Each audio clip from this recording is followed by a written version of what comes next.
আদালতের আদেশ অমান্য করে বিবাদমান জমি জোরপূর্বক দখল করে স্থায়ী স্থাপনা করার অভিযোগ ও সম্পত্তির মালিকানা দাবি করা ভুক্তভোগী মুক্তিযোদ্ধা পরিবারের সদস্যরা পাচ্ছেন না প্রতিকার। এমতাবস্থায় নিরুপায় হয়ে প্রশাসনের হস্তক্ষেপ কামনায় সাংবাদিকের কাছে তুলে ধরেন ভুক্তভোগী পরিবারের সদস্যরা। বিস্তারিত শুনুন ভুক্তভোগী কামরুজ্জামানের কাছ থেকে। আমার নাম কামরুল ইসলাম। আমার পিতা মুক্তিযোদ্ধা বীর মুক্তিযোদ্ধা আব্দুর রশিদ। এই যে সম্পত্তিটা দেখছেন, এই সম্পত্তিটা আমার বাবার ক্রয়কৃত সম্পত্তি। সেই সূত্রে আমি পৈতৃক সূত্রে যে আমার জায়গার মালিক। তো দীর্ঘ 30 বছর যাবৎ জমিতে আমার পরিবারের ভোগ দখলে আছি। পরিবার সহ আমরা এই জমিটা 30 বছর যাবৎ ভোগ দখল করি। কিন্তু এই অবস্থায় এই সাম্প্রতিককালে এই বিবাদী পক্ষ এই যে জোরপূর্বক, ওনার নাম হলো মূলত বালেচরা বাড়ি গঞ্জোর, তার শেল্টারে তার জামাতা রিজু, ওবায়দুল, মিরাজ সাথে তাদের গোষ্ঠীগত আরো লোকজন দলবদ্ধভাবে আইসা আমার জায়গাটা জোরপূর্বক দখল করে। মূল দখলটা কে করলো?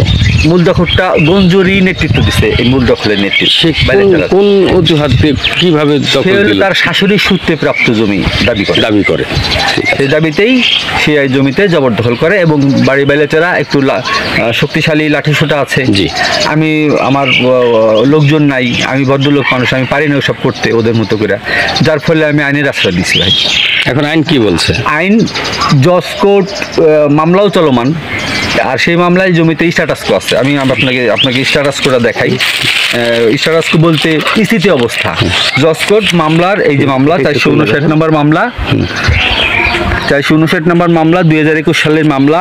এই যে রায় দিয়েছে হলো এই যে 459 মামলাটি, এখানে স্ট্যাটাস কো জারি আছে জায়গার উপরে, স্থিতি অবস্থা বজায় রাখার জন্য নির্দেশ প্রদান করা হলো। এই আদালতের এই আদেশ উপেক্ষা করে তারা আদালতের আদেশ তোয়াক্কা না করে জোরপূর্বক জায়গা দখলে আসতেছে এবং আমাকে জায়গার কাছে আসলে আমার হাতও ভেঙে দিয়ে বলে এখন হুমকি দিচ্ছে কন্টিনিউ।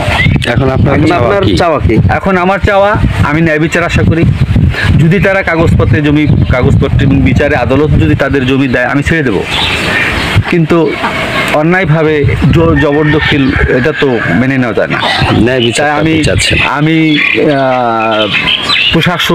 প্রশাসন সাথে সমাজের যারা নেতৃত্ব দেয় বা এই সমাজের উপরে আমি আমার দাবি যে আমি যেন ন্যায় বিচার থেকে বঞ্চিত না হই।